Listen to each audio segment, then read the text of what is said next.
사도행전 26장 오늘 본문이 있는 귀한 장에는요, 눈 꽤나 나쁜 삼총사, 눈 나쁜 삼총사가 나오고 있습니다. 누굽니까? 죄인으로 붙잡혀 재판을 받고 있는 바울이 첫째입니다. 재판관격인데 로마인 총독인 베스토가 둘째이고요, 역시 재판관격인 유대인 왕인 아그리빠가 셋째입니다. 이 사도 바울은 눈에 안질이 있었습니다. 초대교회 지도자인 제롬에 의하면 바울의 육체의 가시는 눈의 질병이다, 그렇게 여겨졌고요. 역시 초대교회 지도자인 터툴리안도 바울이 신체적으로 참으로 연약했는데 무엇보다 연약한 눈을 가졌다라고 언급했던 그런 것들을 생각해 볼 때 얼마나 바울의 눈이 심각했는가 생각할 수 있습니다. 그리고 눈에 외형적인 변형이 생기는데 충혈, 부종, 부어오르는 것이죠. 그런 것들이 있었고, 햇빛 알러지, 햇빛에 무척 민감해서 조금만 노출돼도 이제 진으로 지고 그 고름이 나오는 어려움을 당했다는 것입니다. 당연히 바울의 상태에 대하여서 베스도나 아그리빠는 죄인이지만, 재판을 받고 있지만 안쓰럽게 생각했을 것입니다. 바울처럼 두 사람은 공부를 많이 했습니다. 베스도는 본명이 포카리키우스 베스도, 이래서 로마 제국에서 파견된 행정관 중에 제일 높은 총독이었습니다. 로마 귀족 사회의 엘리트 교육을 받은 인물이었고요. 그 총독 지위는 문법과 수사학, 방대한 법률 지식을 습득해야만 했습니다. 그리고 파송된 지역의 문화도 알아야 되고요.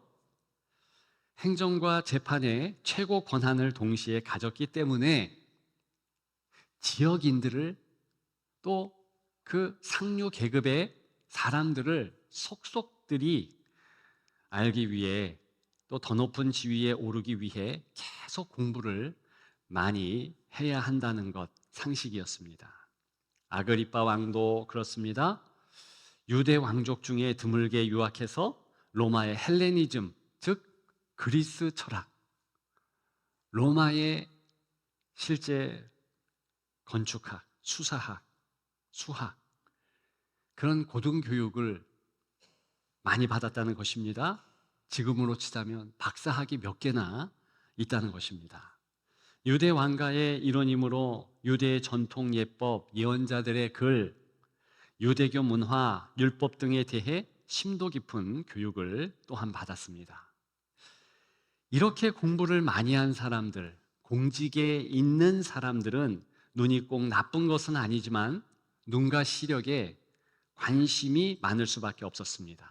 눈이 안 좋으면 자기 지위를 유지할 수 없었기 때문이지요. 두 사람은 바울이 걱정스러웠지요. 눈의 상태가 굉장히 우려스러웠습니다. 그러나 오히려 바울은 이 둘을 격하게 걱정했습니다. 바울에 의하면 이 둘의 시력은 제로이며 사실 맹인이었기 때문입니다. 물론 영적 시력이 그렇다는 것이죠. 18절입니다. 그 눈을 뜨게 하여, 두 사람이 눈 감고 있다, 영적인 맹인, 실명 상태이다, 그것을 나타내고 있습니다. 그런데 이 사람들은 그 사실조차 모릅니다. 너무 안타깝잖아요.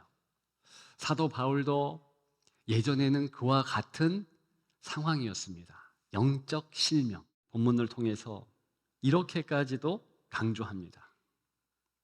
성도의 행복과 불행, 이것 또한 영적 눈뜸에 달려있다. 여러분들이 육적인 눈뿐만이 아니라 영적인 눈도 꽤나 중요하고, 아니 영적 눈이 훨씬 더 중요하다는 그 사실을 잘 알고 계십니까? 그 눈 상태에 따라서 여러분들의 행복이 달려 있다. 이 땅을 살아가면서 가장 기쁨의 여생을 그 영적 눈이 띄어지면 살 수 있다. 이런 사실들을 알고 또 그것에 대해서 깊게 감탄하며 살고 계십니까? 많이 그렇지는 않은 것 같아요. 오늘 통하여서 그런 것들을 좀 생각해 봤으면 좋겠습니다. 본문에서 나눌 메시지 몇 가지가 있습니다. 그 첫째는 구원은 눈 뜨는 것이라는 사실입니다. 본문은 구원이 무엇인지 단적으로 얘기합니다. 17절과 18절을 보면은요, 구원은 눈 뜨는 것인데 영적 눈을 뜨는 것이다. 이렇게 말하고 있습니다. 이런 내용입니다. 나는 아무 소망이 없다. 오직 주 예수 그리스도께서 나의 소망이고 나의 구원자이시고 길이요 진리요 생명이다. 이렇게 확실히 각성하는 겁니다. 여기는 겁니다. 여러분들은 여러분 자신에게 소망이 있다고 봅니까? 저와 여러분들이 내 안에 죄성이 있구나, 남을 향한 증오심이 있구나, 아무 존중받을 만한 그런 생각 자체가 없구나, 이런 사실을 스스로 알고 예수 그리스도의 은혜가 필요하다, 예수 그리스도의 도움이 필요하다, 그것을 갈구해야 하는데 그렇게 하지 않는다는 것입니다. 실제로 어느 때는요, 세상에 예수 그리스도를 증거하는 기적, 증언, 이런 것들이 전혀 필요 없다고 느껴집니다. 왜요? 그 마음에 울림이 없을 때, 그 마음에 전혀 예수 그리스도를 향한 그 사랑의 탄식, 나 주님이 필요해요, 함께 하셔야 돼요, 이와 같은 말을 유도하지 않을 때 그런 것이죠. 저는 예수님 근처에 있었던 불쌍한 사람들을 잘 알고 있습니다. 여러분들도 아실 터인데요, 오병이요, 그 기적을 생각해 보십시다. 장정만 5천 명입니다. 얼마나 많은 사람들이 운집했습니까? 보리떡 5개, 물고기 2마리로 많은 사람들이 먹을 수 있었습니다. 다 감탄했죠. 대단하다. 그런데 그런 기적을 일으킨 주님을 끝까지 예루살렘까지 따라간 인생이 얼마나 될까요? 정말 없습니다. 너무 없어요. 아무리 그러한 기적이 있다 해도 그 마음의 울림, 그 마음이 내가 주님을 필요해 라고 감탄케 하는 것, 각성케 하는 것, 오늘 본문의 표현에 의하면 영적 눈을 뜨게 하는 그런 요인이 되지 못한다는 것입니다. 동일한 거 아닙니까? 또 불쌍한 사람들이 있었죠.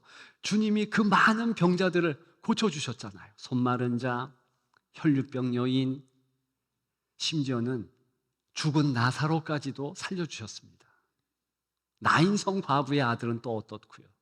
그럼에도 불구하고 그런 병고침과 죽은 자를 살리는 일까지도 아무 마음에 울림이 없었더라는 거죠. 얼마나 중요합니까? 우리 입술을 벌려서 주님, 난 주님이 필요합니다. 나는 주님이 내 구주임을 믿습니다. 자력 구원, 난 스스로 구원케 할 수 없습니다. 주님의 도우심이 필요합니다. 이렇게 각성하며 주님을 바라보는 그러한 자세, 그러한 성도가 얼마나 귀합니까? 여러분들이 그러한 성도 되시기를 주님의 이름으로 축복합니다. 두 번째로, 성공은 빛 가운데 있는 것입니다. 성공은 빛잔치예요. 하늘의 빛의 잔치라는 것이지요. 시대를 관통하는 보편적인 성공주의가 있습니다. 오늘 본문에는 18절에 이스라엘과 이방인들에서 유추해 볼 수 있습니다. 한마디로 말씀을 드리면 이 이스라엘과 이방인, 이 이스라엘은 말 그대로 유대교, 전통, 그에 따른 인정, 그렇게 말할 수 있습니다. 이방인들은요, 당시의 헬라 철학을 의미하지요. 그러니까 통용되는 물질 만능, 이성주의, 합리주의, 이런 것들을 다 통칭해서 말할 수 있겠습니다. 두 단어로 이야기한다면 인정욕구, 자신의 존재감이라고 할 수 있죠. 내 스스로 내 존재감을 드러낼 때 사람은 살 맛이 난다 합니다.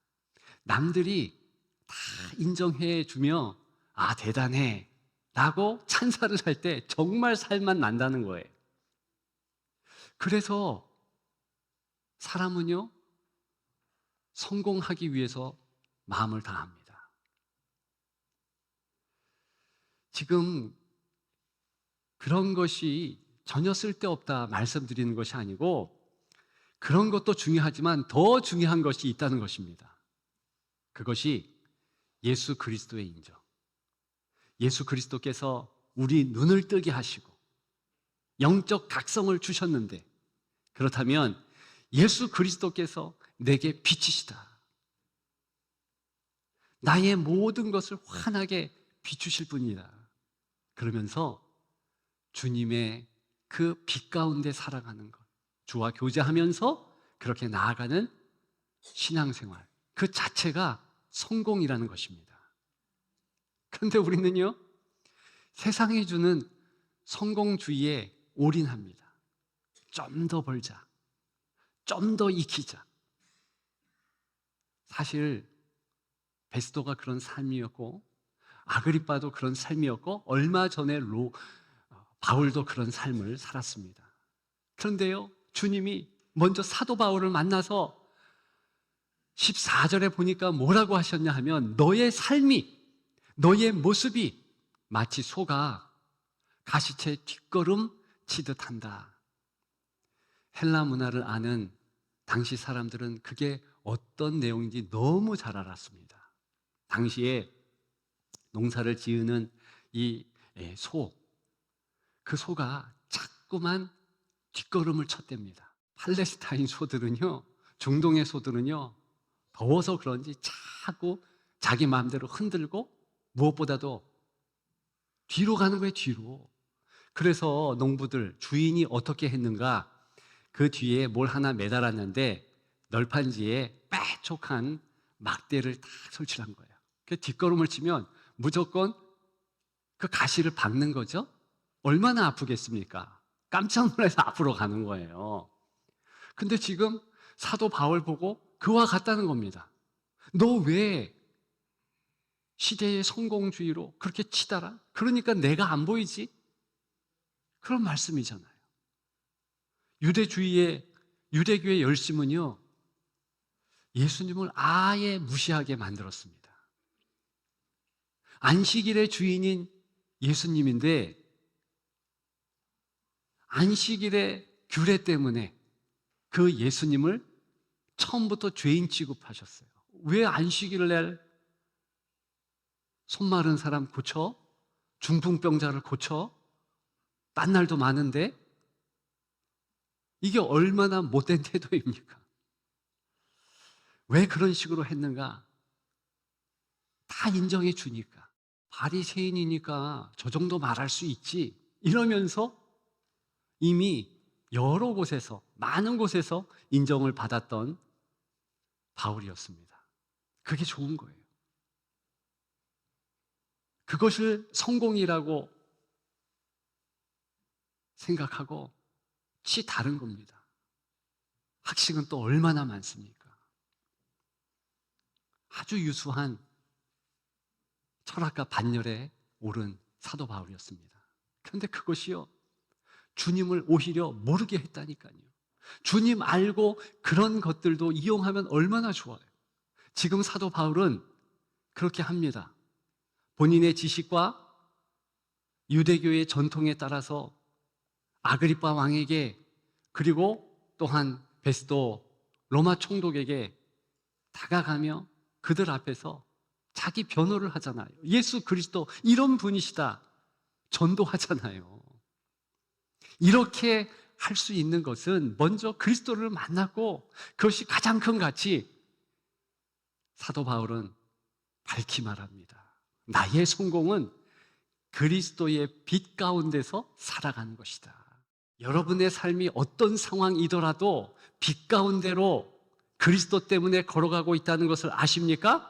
태산이 있든지 혼곡에 가든지 어느 곳에 있든지 빛 가운 삶인 줄 믿습니다. 그게 성공이에요. 성공 개념을 다시 정립하십시오. 이미 나는 그리스도 때문에 성공했다. 따라서 돈이 더 있든 말든, 건강이 더 계속되든 아니든, 내 자녀들이 더 잘 되든 아니든 그거 상관없이 나는 행복자다. 나는 성공자다. 그렇게 확신하는 여러분들 되시기를 주님의 이름으로 축복합니다.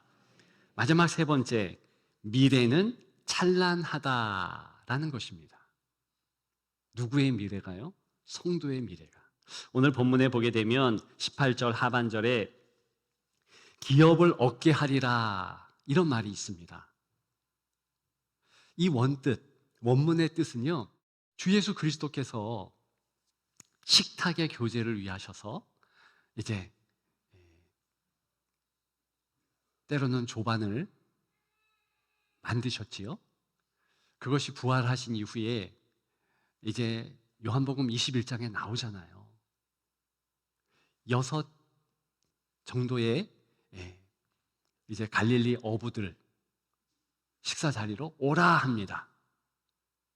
주님께서 손수 생선을 구우셔서 그것을 이렇게 줍니다. 근데 그때요, 주님이 어떻게 하셨는가 세밀하게 보면 충분히 먹을 양식을 준비해 주시고, 어부 6명의 자리를 하나하나 마련해서 여긴 베드로 자리, 여긴 요한 자리, 여긴 야고보 자리, 이렇게 하셨다는 겁니다. 이게 오늘 본문에 기업을 얻게 한다라는 원뜻입니다. 그러니까 식탁에서 내 자리를 마련해 주시고 이끌어 주신다는 뜻입니다. 이게 얼마나 귀한 모습인지 주기도문 가운데서도 우리가 그런 권세와 특권이 있다라고 가르쳐 주잖아요. 일용할 양식을 구하는 것, 일용할 양식을 주옵시고. 무슨 뜻입니까? 우리 주님은 큰 것도 다 주시지만 아주 적은 것도 세밀하게 다 주신다는 거예요. 그런 주님이신데 도대체 우리의 미래를 왜 걱정합니까? 성도 가운데 가장 큰 죄악을 짓고 사는 성도는요, 절망하는 성도입니다.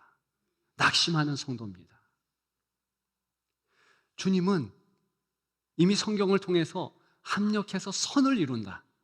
세상 끝날까지 내가 너희와 함께한다 약속해 주셨습니다. 그러면 무조건 성도의 끝은요, 해피엔딩이에요.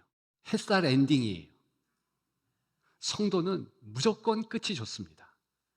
끝이 좋아야 모두 좋다, 그런 말도 있잖아요. 성도의 인생입니다. 그러면 저와 여러분들은 반드시 내 끝은 좋다, 반드시 나의 장래는 하나님의 은혜가 있으므로 좋다, 이렇게 확신해야 되는 것입니다. 정말 현재의 고난은 장차 나타날 영광과 좋게 비교할 수 없습니다. 그것을 주께서 강조하고 또 강조하는데, 오늘 본문에서도 기업을 얻게 하리라 약속하셨는데 뭘 두려워하겠습니까? 뭘 걱정하겠습니까? 따라서 눈에 보이는 그런 현상과 그런 조건 때문에 낙심하지 마십시오. 절망하지 마십시오.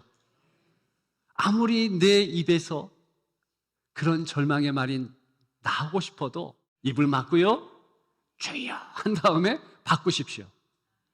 은혜 주실 줄 믿습니다. 감사 넘칠 줄 믿습니다. 선을 이루실 줄 믿습니다. 그러면 그렇게 주께서 정말로 역사하는 줄 믿습니다. 오늘 제목이 무엇입니까? 다시 빛으로입니다. 원래 에덴 동산은요, 빛의 동산이었습니다. 그도 그럴 것이 빛이신 성삼위 하나님께서 에덴 동산에 계셨잖아요. 그래서 빛의 동산이죠. 우리가 갈 새하늘과 새 땅, 천국에 해가 있을까요? 달이 있을까요? 필요 없습니다. 하나님의 빛이 가득하기 때문입니다. 원래 우리는 빛의 자녀예요. 원래 우리에게는 어둠이 있지 않습니다. 그 빛을 그리스도의 빛 되심으로 다시 찾게 되었습니다. 주님과 함께 있으면 어둠은 자동 물러갑니다. 우리는 자동 빛의 자녀가 됩니다. 따라서 오늘 뭐라고 18절에 선포하고 있습니까? 어둠에서 빛으로, 사단의 권세에서 하나님께로, 이렇게 말하고 있습니다. 베드로서에서 베드로는 베드로전서 2장 9절에 어둠에서 불러대어 기이한 빛에 들어갔다, 이런 표현도 하고 있습니다. 우리는 따라서 빛의 자녀로 빛의 삶을 살아가고 있는 것입니다. 기억하는 여러분들 되시기를 주님의 이름으로 축복합니다. 예수님은 그런 오늘 우리에게 이렇게 말씀하십니다. 너를 보내노니 그들의 눈을 뜨게 하여 어둠에서 빛으로, 사단에게서 하나님께로 돌아오게 하며 죄사함과 하늘의 기업을 얻게 하라. 이 사명이 우리 사명인 줄 믿습니다. 오늘 우리 모두에게 주어진 그러한 부르심에 반응하고 우리 말하기를 소망하십시다. 우리가 말할 때 누군가의 눈이 뜨일 것입니다. 우리가 전할 때 누군가는 어둠에서 돌아설 것입니다. 우리가 전진하며 그렇게 주 예수 이름을 부를 때 반드시 누군가는 천국의 백성이 될 것입니다. 주님이 살아계심으로 우리는 전합니다. 우리는 복음을 들고 어둠 속으로 걸어갈 수 있는 빛의 자녀들입니다. 기억하는 여러분들 되시기를 주님의 이름으로 축복합니다.